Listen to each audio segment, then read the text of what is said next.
नमस्कार मेरे प्यारे बच्चों। हिंदी की कक्षा में आज आपका स्वागत है। हम आज अपनी कक्षा को आगे बढ़ाते हैं।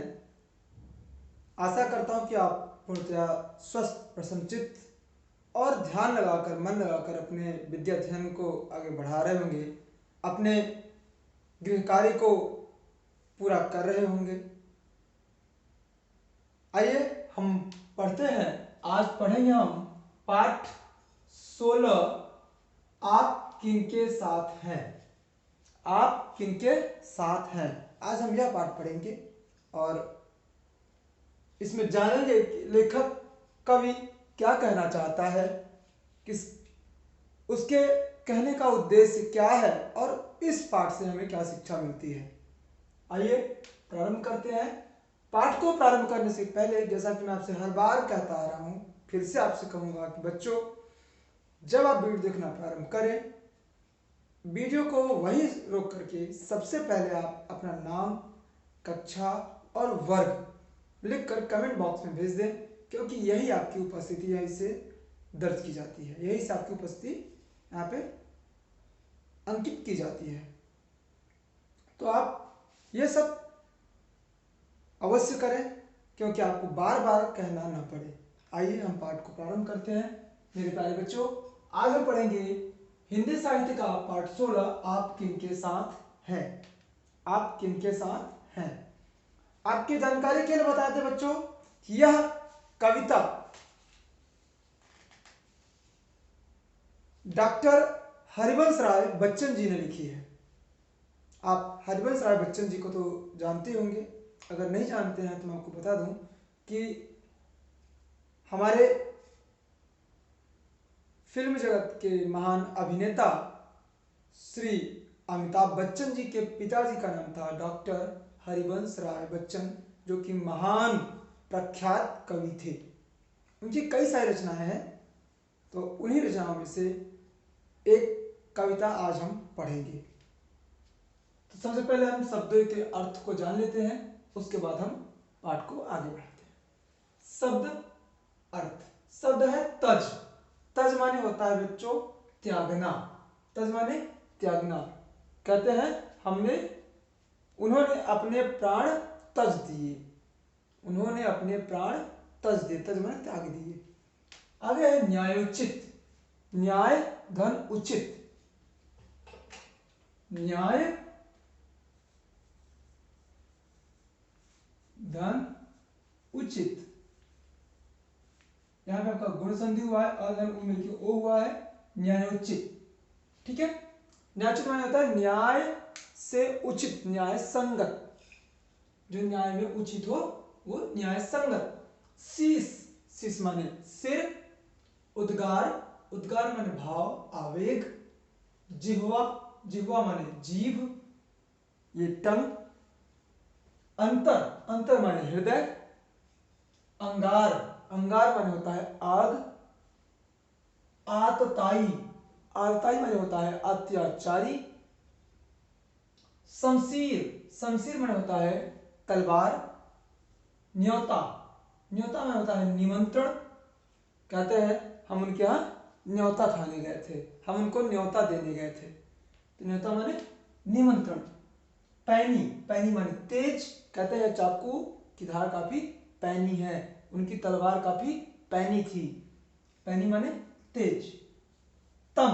तम माने होता है अंधकार। आगे है पथ। पथ माने रास्ता। चुनौती। चुनौती माने ललकार। लुका धरना। बच्चों लुका धरना आप लोगों ने सुना भी होगा। लुका धरना होता है आग की एक धधकती ज्वाला, जलती हुई लकड़ी। कभी कभी आप देखते हैं कि लकड़ी में जब मसाल हम जलाते हैं तो मसाल की ज्वाला निकलती है, उसे हम कहते हैं लूका। या कभी कभी जो टूटते हुए तारे जो होते हैं वो जाते हैं, तो गांव की भाषा में लोग कहते हैं देखिए लूक गया। तो वही है वो लूका धरना, मतलब जो जलती हुई जो लकड़ी रखना है, अंगारा जो है, अंगारा जो दिखे वो है लूका धरना। उदद। उदद माने समुद्र। ताका। ताका माने देखा। कहते हैं वो मुझे ताक रहा था, अर्थात वो मुझे देख रहा था। आगे है तीर। तीर माने होता है किनारा। तीर माने बाण मत समझिएगा यहाँ पे, तीर माने बाण भी होता है पर तीर माने किनारा। Bank, river bank. अगर रिवर बैंक, मैं स्पेशली रिवर बैंक की बात कर रहा हूँ, पर किनारा चाहे वो समुद्र का हो चाहे नदी का हो। अवकाश, अवकाश में होता है खाली समय, छुट्टी। कहते हैं 2 दिन के लिए, 2 दिन के अवकाश के लिए प्रधानाचार्य को प्रार्थना पत्र। अवकाश जो हम लेने के लिए लिखते हैं, अवकाश मतलब छुट्टी या प्रार्थना, खाली समय। भद्रा, बच्चों भद्रा आपके इस किताब में तो दिया हुआ है शाब्दिक अर्थ में एक नक्षत्र, परंतु नक्षत्र 27 ही होते हैं, इनमें भद्रा नहीं आता। भद्रा एक योग है और एक समय है, समय विशेष का नाम है भद्रा, तो इसलिए हमने इसमें यहाँ पे समय भी लिख दिया है। एक समय विशेष को भद्रा कहते हैं। नक्षत्र चूंकि एक शाब्दिक अर्थ आपकी किताब में दिया हुआ है तो आप उसे भी याद कर लेंगे। भद्रा माने एक नक्षत्र है, समय। दिक्सूल, आपने सुना होगा, गांव में भी कहते लोग दिशाशूल। दिशाशूल माने होता है वह समय जब किसी विशेष दिशा में जाना वर्जित हो। जैसे कहते हैं ना कि सोमवार को पूरब दिशा में नहीं जाना चाहिए, और ऐसे इस तरह से और भी दिशाएं हैं जो आपको आगे अब डिस्टर्ब, हम आपकी अपनी कक्षा को आगे बढ़ा रहे हैं। तो दिक्सूल माने वह समय जिस जब किसी विशेष दिशा में जाना में वर्जित हो। सतपथ, सतपथ माने होता है सत्य का मार्ग। सतपथ माने होता है सत्य का मार्ग, सत्य का रास्ता। आइए हम देखते हैं अब गृहकार्य आपके लिए मैं बता देता हूँ। गृहकार्य इसमें कि शब्दार्थ जो ये है ये उत्तर पुस्तिका में अपने लिख करके याद करना है, और दूसरा गृहकार्य है कविता को याद करना है। ये पूरी जो कविता है उसे आपको याद करनी है। आइए हम कविता को पढ़ते हैं, उसके बारे में जानते हैं।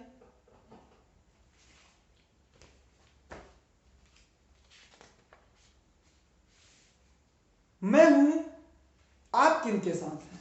इसमें कवि पूछ रहा है आप किनके साथ हैं। कवि अपने कविता के माध्यम से कह रहा है कि मैं तो वीरों के साथ हूं, मैं उन वीरों के साथ हूं जिनके बारे में विशेष इस कविता में बताया गया है। मैं उन वीरों के साथ हूं, परंतु आप किसके साथ हैं वो आपसे पूछ रहा है। जीवन में कर्मों का विशेष महत्व है। हमारे जो जीवन है उनमें कर्म का विशेष महत्व है ही। अगर आप विद्यार्थी हैं, पढ़ रहे हैं, तो आपका विद्याध्ययन सबसे बड़ा कर्म है। अगर अपने कर्म को आपने नहीं किया तो फिर आप पीछे छूट जाते हैं, और फिर आपके आगे आने वाले जो भविष्य है वो आपका अंधकारमय हो जाता है। आगे है, जो मनुष्य साहस, उद्योग और निर्भयता से जीवन में आने वाली चुनौतियों का सामना करता है उसी को सफलता मिलती है। बिल्कुल ऐसा भी हमने कहा, जो समय रहते साहस, उद्योग और निर्भयता से अपने जीवन की समस्त चुनौतियों का सामना करे उसी को सफलता मिलती है। कर्मवीर वही है जो भाग्य के भरोसे न बैठकर स्वयं अपना भाग्य निर्मित करता है। मैं हूं उसके साथ खड़ी जो सीधी रखते अपनी रीढ़। मैं हूं उनके साथ खड़ी जो सीधी रखते अपनी रीढ़। यहां पे कवि कह रहा है कि मैं हूं उनके साथ खड़ी, मैं उनके साथ खड़ी हूं जो सीधी रखते अपनी रीढ़। अपनी रीढ़ का मतलब अपना सीना बिल्कुल सामने रखे, खींच के रखे, अपना खुद को झुकाए ना, झुके ना किसी के सामने। सीधी खड़ी, रीढ़ खड़ी करने का मतलब होता है, सीधी रखने का मतलब होता है कि आप तन कर समय से अपनी चुनौतियों से लड़ना सीखें, चुनौतियों से लड़ें, किसी के सामने झुके नहीं। तो वही कह रहा है कि मैं उनके साथ खड़ी हूं जो कभी झुकते नहीं, किसी कहीं रुकते नहीं, कभी नहीं जो तज सकते हैं अपना न्यायोचित अधिकार, कभी नहीं जो सह सकते हैं शीश नवाकर अत्याचार। एक अकेले हो या उनके साथ खड़ी हो भारी भीड़, मैं हूं उनके साथ खड़ी जो सीधी रखते अपनी रीढ़। यहां पे कवि कह रहा है कि जो कभी भी अपना न्याय के संगत, न्यायोचित जो उनका अधिकार है, जो उचित उनका अधिकार है उससे वो अपना छोड़ते नहीं है, त्यागते नहीं है, और जो कभी भी अपने सिर को झुकाकर किसी का अत्याचार नहीं सहते हैं, और उनके साथ चाहे वो अकेले हो, चाहे उनके साथ भारी भीड़ खड़ी हो, लेकिन फिर भी वो कभी रुकते नहीं हैं, किसी के सामने झुकते नहीं हैं। मैं उनके साथ खड़ी हूँ जो अपनी रीढ़ सीधी रखते हैं, जो अपना सीना हमेशा तान कर रखते हैं, वे बिल्कुल सीधे खड़े रहते हैं, या अपना सीधे अपना कार्य करते हैं, झुकते नहीं है। यहाँ भावार्थ होगा जो झुकते नहीं है। आगे है, निर्भय होकर घोषित करते जो अपने उद्गार विचार जिनकी जिह्वा पर होता है, उनके अंतर का अंगार नहीं जिन्हें चुप कर सकती है। आतताइयों की शमशीर मैं हूं उनके साथ खड़ी जो सीधी रखते अपनी रीढ़। यहां पर फिर कवि कह रहा है कि निर्भय होकर घोषित करते जो अपने उद्गार विचार, जो अपने मन के भावों को, अपने मन के उद्गारों को, अपने विचारों को, भाव विचार को निर्भय होकर बिना किसी डर के जो घोषित करते हैं, जो दूसरों को बताते हैं, जो सुनाते हैं, और जिनकी जिह्वा पर होता है उनके अंतर का अंगार, उनके हृदय में जो ज्वाला है, उनके हृदय में जो सत्यता की जो भाव भंगिमा है, वह क्या होता है, उनकी जिह्वा पर होता है। अर्थात मन में अपने आप को दबाते नहीं हैं, वो बिल्कुल खुली हुई बात करते हैं, बिल्कुल सीधी बात रखते हैं अपनी, किसी के सामने डर के चुप नहीं होते हैं। नहीं जो चुप कर सकती है आतताइयों की शमशीर, आताई मैंने अत्याचारियों की तलवार भी जिन्हें कभी चुप नहीं करा सकती है, आताइयों की तलवार जिन्हें कभी चुप नहीं करा सकती है। मैं उनके साथ खड़ी हूँ जो कभी किसी के सामने झुकते नहीं हैं, जो अपनी रीढ़ को हमेशा सीधा रखते हैं। आगे है, नहीं झुका सकते जो दुनिया से करने को समझौता, नहीं झुका सकते जो दुनिया से करने को समझौता, ऊंचे से ऊंचे सपनों को देते रहते जो न्योता, दूर देखती जिनकी पैनी आंख भविष्य का तम चीर, मैं हूं उनके साथ खड़ी जो सीधी रखते अपनी रीढ़। नहीं झुका करते जो दुनिया से संसार से जो कभी झुकते नहीं है समझौता करने के लिए, जो समझौता करने के लिए इस संसार के सामने झुकते नहीं है, किसी के सामने झुकते नहीं है, और जो अपने सपनों को, ऊंचे से ऊंचे सपनों को, बड़े से बड़े सपनों को हमेशा न्योता देते रहते हैं, निमंत्रण देते रहते हैं, हमेशा अपने सपनों को संजोते रहते हैं, अपने सपनों को पूरा करने के लिए सोचते रहते हैं। दूर देखती जिनकी पैनी आंख भविष्य का तमचीर, जिनकी आंखें भविष्य का अंधकार चीर करके, भविष्य के अंधकार को दूर करके जिनकी आंखें देखती रहती हैं। पैनी मतलब होता है तीखी, तेज। यहाँ देखिए, पैनी माने तेज, जो जिनकी तेज दृष्टि, तेज आंखें हैं, वो देखती रहती हैं, वो मैं उनके साथ खड़ी हूँ सीधी रखते अपनी रीढ़। मैं हमेशा उनके साथ खड़ी हूँ जो अपनी रीढ़ को सीधा रखते हैं, जो कभी किसी के सामने झुकते नहीं हैं। बच्चों, हमें कभी भी किसी के सामने झुकना नहीं चाहिए।